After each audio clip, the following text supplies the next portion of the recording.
Phone tapping కేసులో Jubilee Hills police station కు శ్రవణ్ రావు విచారణకు హాజరయ్యారు. ప్రత్యేక దర్యాప్తు బృందం శ్రవణ్ రావును ప్రశ్నిస్తోంది. గతేడాది మార్చిలో పంచగుట్ట పిఎస్ లో ఫోన్ ట్యాపింగ్ పై కేసు నమోదైంది. కేసు నమోదు తర్వాత శ్రవణ్ రావు లండన్ వెళ్లిపోయారు. సుప్రీంకోర్టును ఆశ్రయించడంతో శ్రవణ్ రావుకు ముందస్తు బెయిల్ వచ్చింది. అయితే పోలీసు విచారణకు సహకరించాలని సుప్రీంకోర్టు ఆదేశించింది. సిట్ నోటీసులతో శ్రవణ్ రావు విచారణకు హాజరయ్యారు.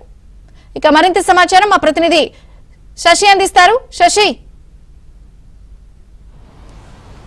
ఫోన్ ట్యాపింగ్ కేసులో శ్రవణ్ రావు ప్రస్తుతం విచారణకు హాజరయ్యారు. జూబ్లీహిల్స్ పోలీస్ స్టేషన్లో ప్రత్యేక దర్యాప్తు బృందం శ్రవణ్ రావును ఇప్పటికే విచారిస్తోంది. అయితే గత ఏడాది మార్చిన ఈ ఫోన్ ట్యాపింగ్కి సంబంధించినటువంటి కేసు నమోదైంది. అప్పటి నుంచి కూడా ఆయన అబ్స్కాండింగ్లో ఉన్నారు. ప్రణీత్ రావుకు శ్రవణ్ రావు అత్యంత సన్నిహితుడిగా కూడా తెలుస్తోంది.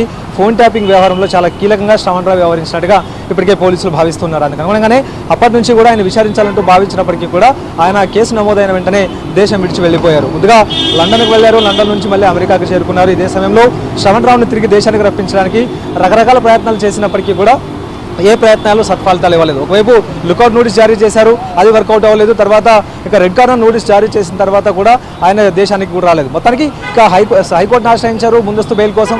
అక్కడ కూడా తిరస్కరణకు గురి కావడంతో సుప్రీంకోర్టును ఆశ్రయించారు. సుప్రీంకోర్టు నాట్ టు అరెస్ట్ అంటూ కూడా ఆర్డర్స్ ఇవ్వడంతో ఆయన తాజాగా హైదరాబాద్ వచ్చారు. నిన్న మధ్యాహ్నం ఆయన లండన్ నుంచి హైదరాబాద్కు చేరుకున్నారు. ఈరోజు జూబ్లీహిల్స్ పోలీస్ స్టేషన్ ఎదుట విచారణకు హాజరైనటువంటి సందర్భం కనిపిస్తోంది. ప్రధానంగా ఈ కేసులో శ్రవణ్ రావుకు సంబంధించినటువంటి కీలక అంశాలను తెలుసుకోవడానికి ఇప్పటికే సిట్ బృందం ప్రయత్నాలు కొనసాగిస్తూ ఉంది. ఇక ప్రణీత్ రావుకు ఒక లిస్టును శ్రవణ్ రావు ఇచ్చినట్టుగా తెలుస్తుంది.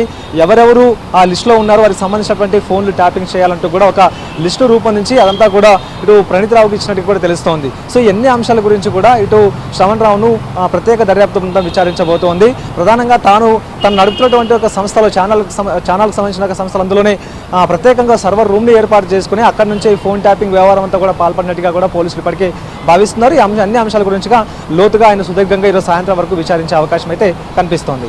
విజయచంద్రిక. Thank you Shashi.